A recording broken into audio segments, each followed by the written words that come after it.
आत्मा कहते हैं 100 वर्ष सतगुरु की पूजा, एक दिन आन उपासी, वो अपराधी आत्मा फिर पड़े काल की फांसी।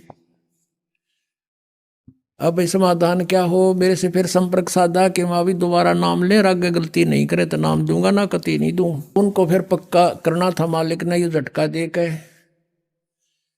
दोबारा उपदेश ले लिया उन सब परिवार ने। ये सन 1995 की बात है। आज 16 वर्ष हो गए उनके घर में, किसी प्रकार की कोई तकलीफ नहीं है।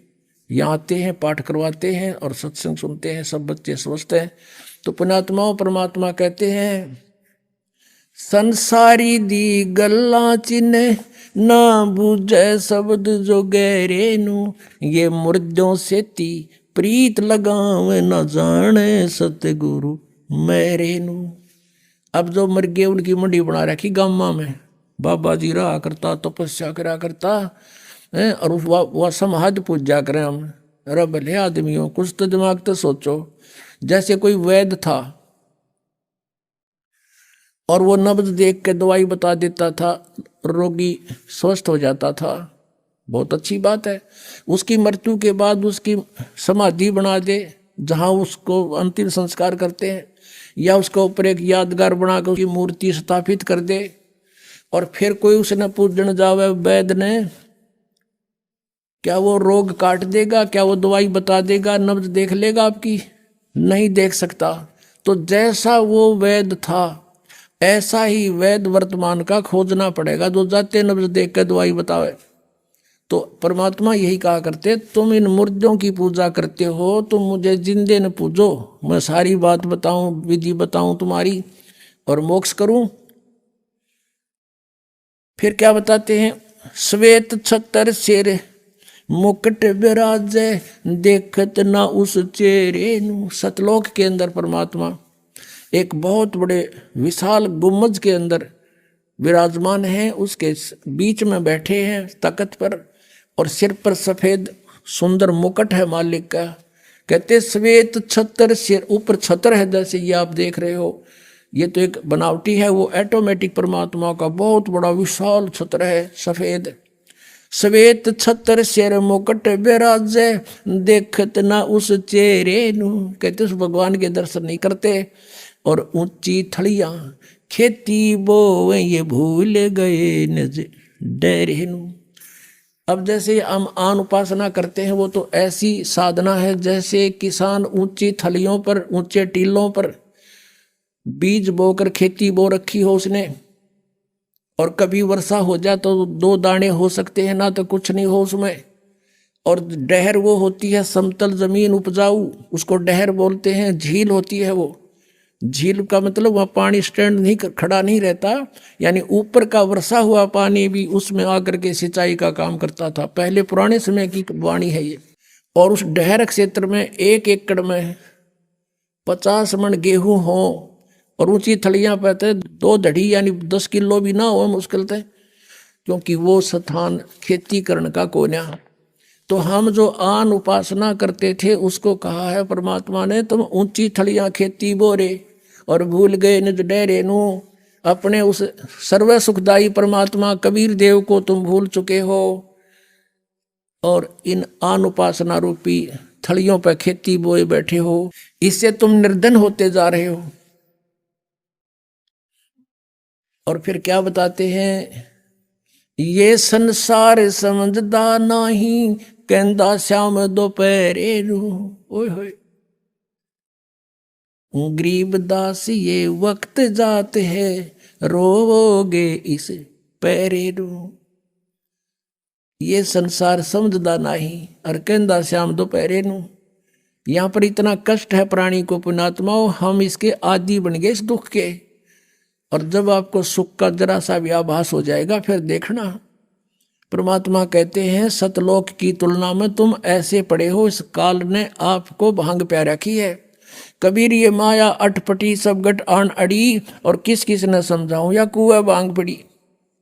तो जैसे किसी ने शराब पी रखी हो, या भांग पी रखी हो, नशा कर रखा हो, और जून के महीने में हरियाणा, पंजाब, राजस्थान, उत्तर प्रदेश में, और बाहर पड़ा हो सड़क पे रेत में, और उसको कोई ये कहे कि भाई देख पसीना पसीना हो रहा, और तेरी के बुरी हालत हुई पड़ी है, कितना कष्ट है, ऊपर से धूप है, तू प्यासा मर रहा है, चल तुझे उठाकर छाया में ले चलता हूँ। वो शराबी क्या कहते हैं, जोड़ दे मौज हो रही है। अब हम आज इस स्थिति में हैं। परमात्मा कहते हैं ये संसार समझदा नहीं, कहता शाम दोपहरे नो, वो कहता ठंड शीलक है, कोई दिक्कत नहीं, कोई गर्मी नहीं लग रही मुझे। अब जैसे रिश्तेदार कोर्ट में मिलते हैं, कचहरिया में, और एक दूसरे से हैंड शेक करते हैं, हाथ मिलाते हैं, और क्या कहते हैं, क्या हाल है, अग मौज हो रही है। मौज कर कोर्ट में कौन सा काम, दोनों दुखी जा रहे नो के मौज हो रही है। हम सिर्फ मौज कहना सीख रखे हैं, मौज का बेरा को ना। मेडिकल में जाते हैं, कोई बच्चा बीमार हो गया, हॉस्पिटल में रिश्तेदार मिलने जाते हैं, और पहले तो हाथ मिलाते हैं और ठीक ठाक मौज हो रही है। और बच्चे का क्या हाल है, मरण हो रहा है, फिर मौज टट्टू होगी। बता, हम इसे कहते हैं ये संसार समझदा नहीं, कहता शाम दोपहरे नो, आग लगी पड़ी नो का मौज हो रही है। इस गंदे लोक में मौज का भी कोई स्थान है। और कहते हैं परमात्मा, गरीब दास ये वक्त जाते है, रोवोगे इस पैरे नू। ये समय आते छूट गया ना, ये भगवान का ज्ञान और ये भक्ति, और चले गए यहाँ से, बीच में भक्ति नहीं करी। कहते हैं समय ने रोया करोगे, ये हाथ नहीं आओगा फिर मनुष्य जीवन तुम्हारे। और फिर कुत्ते बन के गलियां में आपने देखे होंगे रात के समय सर्दी से पीड़ित होकर के, और कुत्ते रात में फिर कैसे रोते हैं, कई बार देखा हुआ आपको। क्योंकि अब तो हम मनुष्य हैं, हम और मनुष्य भी दूसरे टाइप के हो गए, भक्तिहीन हो गए हमने किसी के प्रति रहम नहीं आता। अब इस ज्ञान की रोशनी से आपकी आत्मा इतनी निर्मल हो जाएगी, कभी ऐसा कोई दुखी प्राणी दिखेगा, आपकी आत्मा रोएगी कि सचमुच यहाँ इतना कष्ट है प्राणी को। क्योंकि आपका नशा उतर जाएगा उस ज्ञान से, एंटीबायोटिक खाने से। तो कुत्ते ऊपर न मुंह करके करते हो, ई वो करें जाइब क्या है। अब तो कहते हैं परमात्मा, गरीबदास ये वक्त जात है, एक बार हाथ से ये छूट गया शरीर और ये भक्ति बनी नहीं, तो रोगे इस पैरे नु, इस समय को याद करके रोया करोगे। फिर परमात्मा की पहचान बताई है, मैं तो दे दी है बाल मैयाणे नू, मैं तो दे दी है बाल मैयाणे नू, मैं तो दे दी याणे नू, मैं तो दे दी है बाल मैयाणे नू। गीता और भागवत पढ़े ना बूझे शब्द ठिकाने नू, गीता और भागवत पढ़े ना बूझे शब्द ठिकाने नू। मन मुथरा दिल द्वारका नगरी, तू क्या करे बरसाने नू। अब क्या बताते हैं, श्रीमद् भगवद गीता पढ़े और हरे राम हरे कृष्ण श्री राधे राधे राधे श्याम मिला दे, ओम नमः शिवाय, ये गीता में कई मंत्र हैं। कहते हैं गीता और भागवत पढ़े ना बूझे शब्द ठिकाने नू। 7 दिन की भागवत की कथा सुने जा, कहेगा पता नहीं मोक्ष मार्ग क्या है, क्या उस कृष्ण जी की उन लीलाओं को पढ़ लेने से मोक्ष हो जाएगा। गीता के अंदर जो मंत्र लिखा है उसका एक भी जाप नहीं करते, अन्य तुम जाप करते हो, पढ़ते हो गीता को। गीता और भागवत पढ़े नहीं बूझे शब्द ठिकाने नू, शब्द ठिकाने नू यानी उस निज मंत्र की तरफ को ध्यान नहीं देता कि कौन से मंत्र से मोक्ष होगा। जब फुरमान धनी का आवे, को रखे घर जाने नू। ओहो, कितनी गहरी बात कही है आदरणीय गरीबदास साहिब जी, जो परमात्मा से परिचित हुए थे और भगवान उनको सतलोक ले जाकर वापस छोड़ा था आदरणीय गरीबदास जी को। अब वो बता रहे हैं भगवान का आंखों देखा हाल। जब फुरमान धनी का आवे, को रखे घर जाने नू। जा सतगुरु का शरणा लीजे जो मेटे जम तल बाणे नू मैं तो दे दी है बालम याणे नू मैं तो दे दी है बालम याणे नू मैं तो दे दी है बालम याणे नू। याना माने अनजान ने। अब क्या बताते हैं, जब फुरमान धनी का आवे, जब आपका समय पूरा हो गया, आपका जीवन समाप्त हो गया, फिर आएगा आदेश ऊपर से कि उठाओ इसको, यहां से ले चलो, निकाल लो शरीर से। कहते फिर कौन रोके घर जाने नू। और फिर क्या बताते हैं, जा सतगुरु का शरणा लीजे जो मिटे जम तल बने लो, कि उस सतगुरु की शरण में आ जाओ जो उस काल के दूतों को कह दे भाग जा तू यहां से। हमने इसकी आयु को एक्सटेंड कर दिया। जम जो राजा से डरे ये मिटे कर्म के लेख, अदली असल कबीर हैं ये कुल के सतगुरु एक। काल डरे करतार से जय जय जय जगदीश, ये जोरा जोड़ी झाड़ता पगरद डारे शीश। परमात्मा क्या बताते हैं, काल जो पीसे पीसना, ये जोरा है पनिहारे, ये दो असल मजदूर हैं मेरे सतगुरु के दरबारे। अब आदरणीय गरीबदास साहिब जी परमात्मा के सामर्थ्य से परिचित हुए, तो उन्होंने कहा है कि ये काल तपी से पीसना, ये 21 ब्रह्मांड का स्वामी ब्रह्म कबीर परमात्मा का नौकर है समझो। और जोरा है पनिहार या मौत, कहते हैं ये तो परमात्मा का पानी भरती है, नौकरानी है उसकी। उसके जैसे उसके आदेश बिना ये कहते कदम नहीं उठा सकती। काल डरे करतार से, करतार कौन, कबीर इज गॉड। अनंत कोट ब्रह्मांड का एक रति नहीं भारे, सतगुरु पुरुष कबीर हैं ये कुल के सिरजनहारे। काल डरे करतार से, ये किस ब्रह्मांड का स्वामी, और जय जय जय जगदीश। और ये जोरा जोरा कहते हैं मौत को, जोरा जोड़ी झाड़ता परमात्मा के जूती साफ करता है, करती है या मौत, और फिर उस धूल को माथे के लगाती है, यानी इतने समर्थ हमारे भगवान। गरीबदास साहब जी कहते हैं सतगुरु शरणा आकर धर्मराज डर कैसा, और की तब बात छोड़ो, यहाँ का न्यायाधीश भी कांपता है भगवान के नाम से। एक बार कबीर परमात्मा गरीबदास जी को जब ऊपर लेकर गए थे सतलोक में, धर्मराज के दरबार में, उस न्यायाधीश के दरबार में पहुंच गए, और वहां जाकर के परमात्मा की देख के शक्ति को धर्मराज गद्दी छोड़ के खड़ा हो गया, अपनी सीट को छोड़ के, और कहा भगवान आके बैठो विराजो। जब परमात्मा कबीर परमेश्वर जी खड़े खड़े डांट लगाते हैं, जैसे उच्च अधिकारी नीचे छोटे अधिकारी को डांटता है और आदेश सुनाता है, ऐसे परमात्मा डांट लगा रहे हैं। कहते हैं धर्मराय दरबार में दी कबीर तलाक, मेरे भूले चूके हंस को तू पकड़िए मत कजाक। अब धर्मराज ने बोला है भगवान मेरी मजबूरी है, मेरे जैसे आपकी शरण में आने से पहले इसने बहुत से पाप किए होते हैं, उनका भोग तो मैंने देना पड़ता है प्रभु। तो परमात्मा क्या कहते हैं, कर्म भ्रम ब्रह्मांड के मैं पल में कर हूं नेस, और जिन हमारी दुहाई दी सो करो हमारे पेश। कहते हैं तेरे इस यहाँ के जो कर्म है ये सारे मैं कैंसिल कर दूंगा।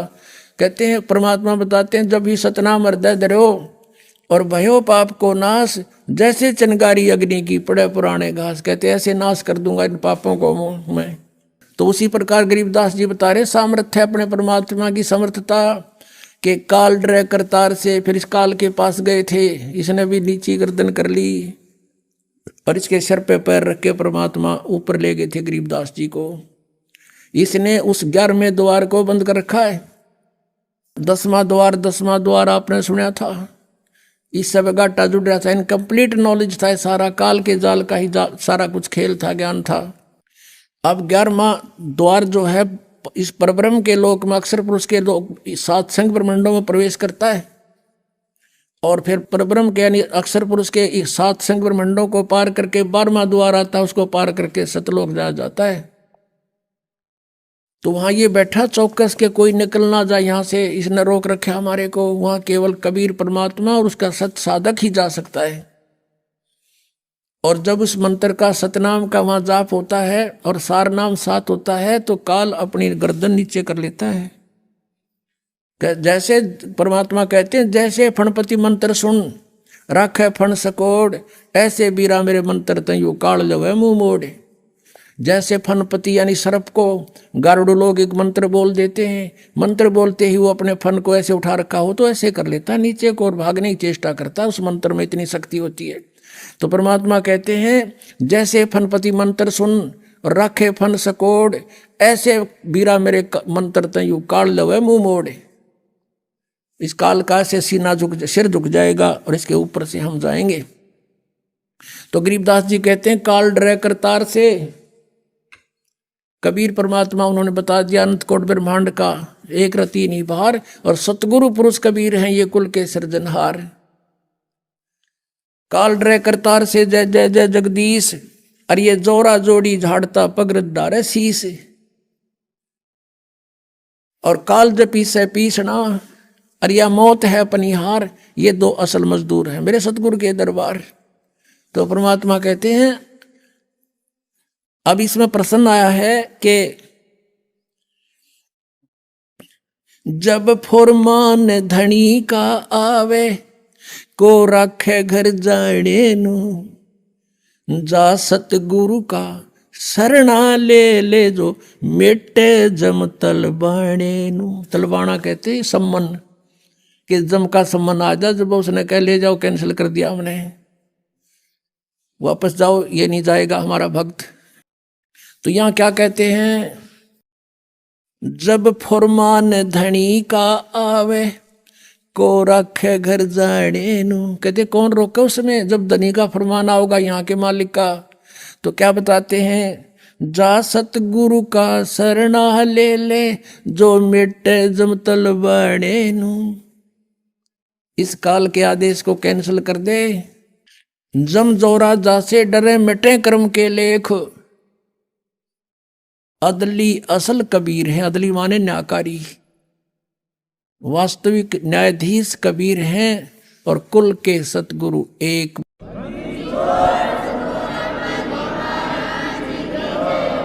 परमपिता परमात्मा पूर्ण ब्रह्म सर्वसृष्टि रचनहार कुल मालिक कबीर परमेश्वर जी, ये हमारे परम पिता हैं। ये सारी सृष्टि के रचने वाले हैं। ये वही परमात्मा हैं जिनका वेदों और गीता में एक विशेष प्रकरण है कि परम अक्षर ब्रह्म परमात्मा, परम अक्षर ब्रह्म जो शक्ति है, वही पाप नाशक है, वही हमारा जनक है, वही हमारे काल के बंधनों का नाश कर सकता है। उसी परमात्मा की भक्ति करनी चाहिए। पुणात्मा, उस परमेश्वर ने स्वयं आकर के हमें ज्ञान दिया है कि तुम यहाँ के वासी नहीं हो, आपका यहाँ ठौर ठिकाना नहीं है। और जिन पुण्यात्माओं को परमात्मा आकर के मिले, उनको समझाया, उन्होंने परमात्मा को पहचाना। फिर उन महापुरुषों ने भी परमात्मा द्वारा प्राप्त उस ज्ञान का ढोल पीटा कि कबीर इज गॉड। हम सुल्तानी नानक तारे दादू को उपदेश दिया, जात जुलाहा भेद न पाया, का सीमा है कबीर हुआ। ये दानक रूप में, जो जुलाहा रूप में परमात्मा बनारस में, भारतवर्ष की पावन धरती काशी शहर के अंदर 120 वर्ष रहे, सह शरीर आए थे, सह शरीर चले गए। क्योंकि ये वो परमात्मा है जो अजन्मा है, किसी माँ से जन्म नहीं लेते। उस परमेश्वर ने हम सबकी रचना की है, और जिन महापुरुषों को वो मिले, उन्होंने उस परमेश्वर की महिमा बताई है। अनंत कोट ब्रह्मांड का एक रति नहीं भारे, सतगुरु पुरुष कबीर हैं ये कुल के सिरजनहार। पुण्यात्मा, मनुष्य जीवन बार बार प्राप्त नहीं होता। और मनुष्य जीवन पाकर जो नहीं रटे हरि नाम, जैसे कुआ जल बिना फिर बनवाया क्या काम।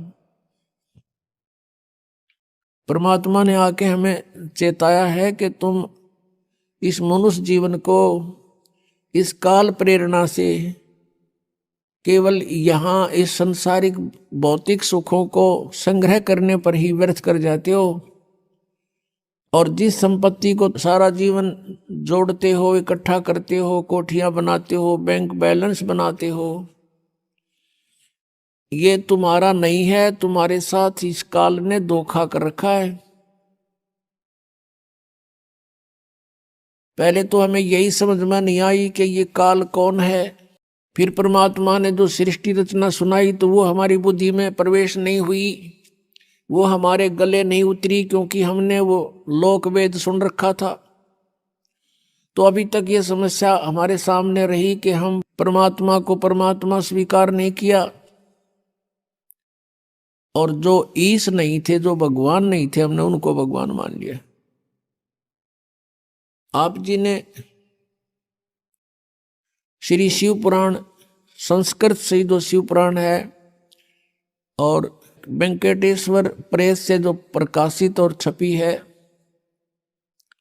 उसमें आपने देखा कि ये काल कह रहा है ब्रह्मा और विष्णु को, यू आर नॉट गॉड, तुम ईश नहीं हो, तुमने गलती से अपने आप को भगवान मान लिया। तो वो कहता मैं ही ईश्वर हूं, ये सब मेरा है। यहां परमात्मा कहते हैं, स्वयं आकर के बताया है, और जिन महापुरुषों को वो मिले हैं उन्होंने उस परमात्मा की गवाही दी है। परमात्मा कहते हैं मुल्ला माया मग में बैठी, अनसा चुन चुन खाई, ये ज्योत स्वरूपी कहे निरंजन में ही करता भाई।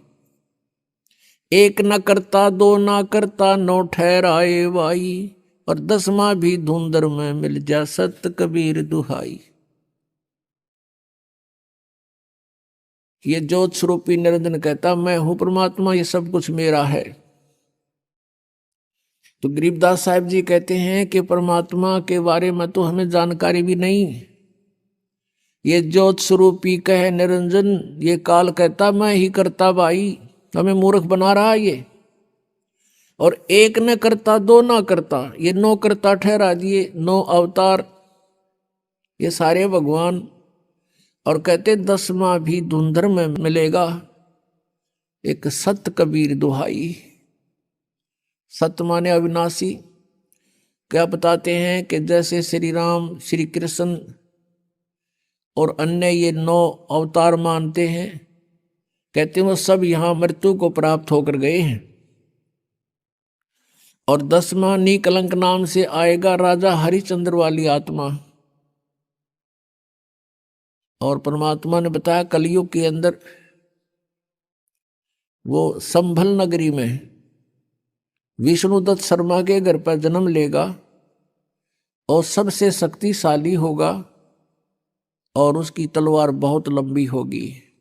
उस समय सभी व्यक्ति कृतघ्नी हो जाएंगे, कोई भी आन कान रह नहींगी, मांसाहारी प्राणी होंगे, सब पाप आत्मा हो जाएंगी। उनको फिर वो 10वां अवतार काटेगा, सबको अपनी तलवार से नाश करेगा, जैसे परशुराम जी ने अक्षत्रियों को नाश किया था।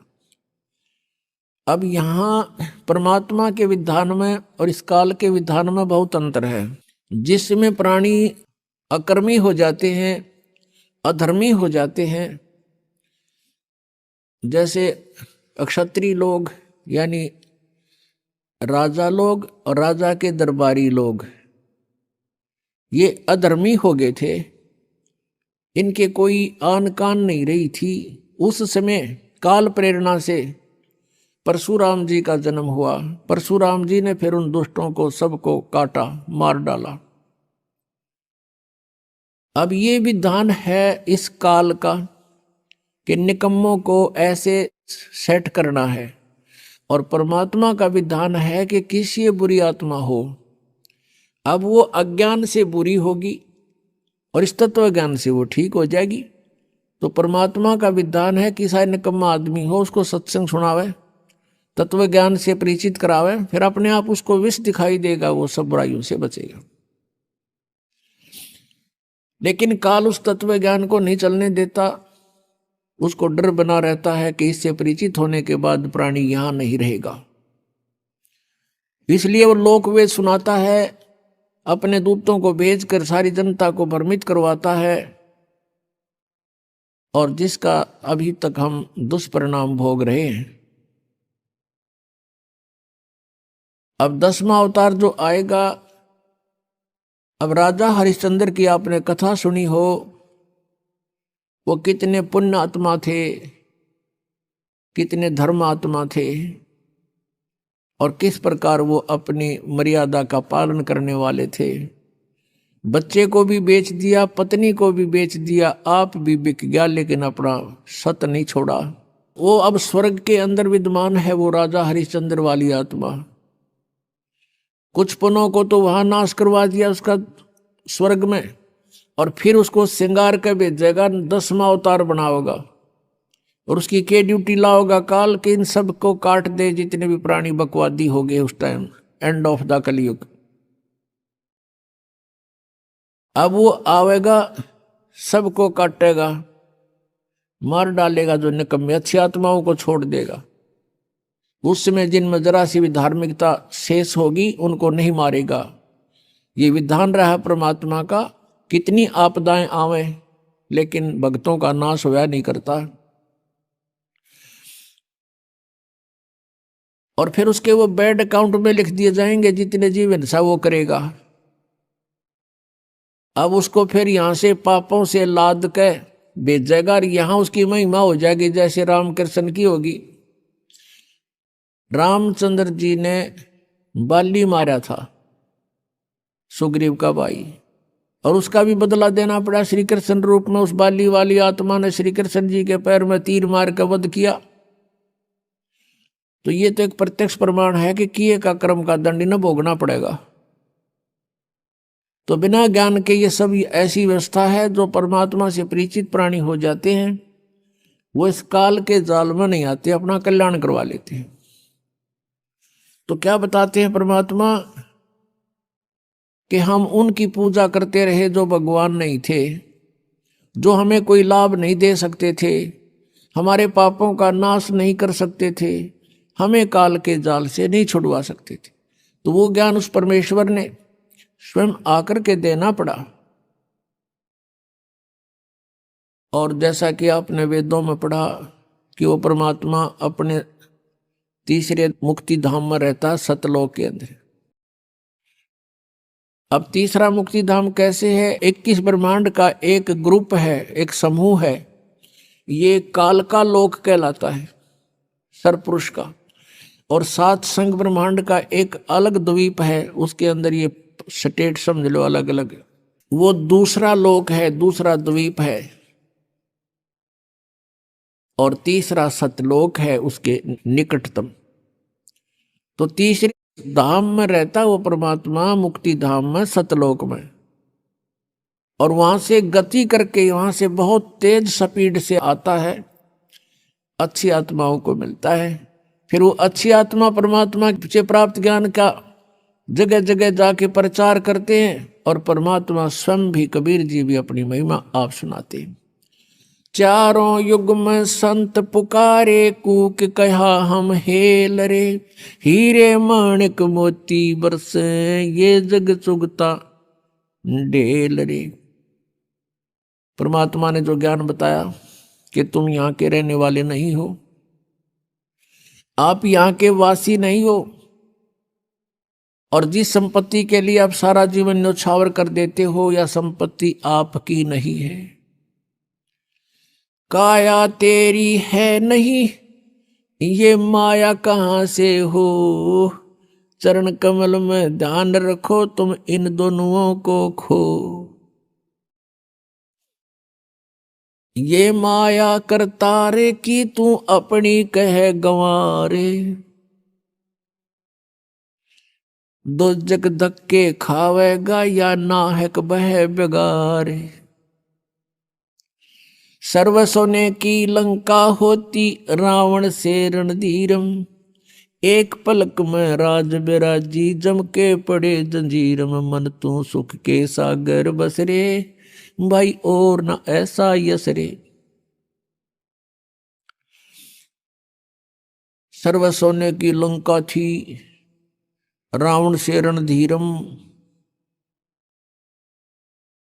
एक पलक में राज बिराजी और जम के पड़े जंजीरम। अगम निगम को खोज ले, बुद्धि विवेक विचारे, उदय अस्त का राज मिले, तो बिन नाम बेगारे।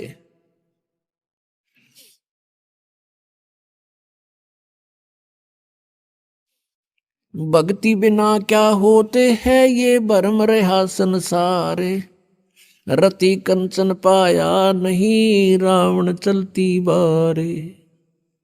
सोने के महल बना रखे थे कुबद्दी ने, सोने की ईंटें, सोने की गारा, और उसमें महल और कई कई मंजिल के।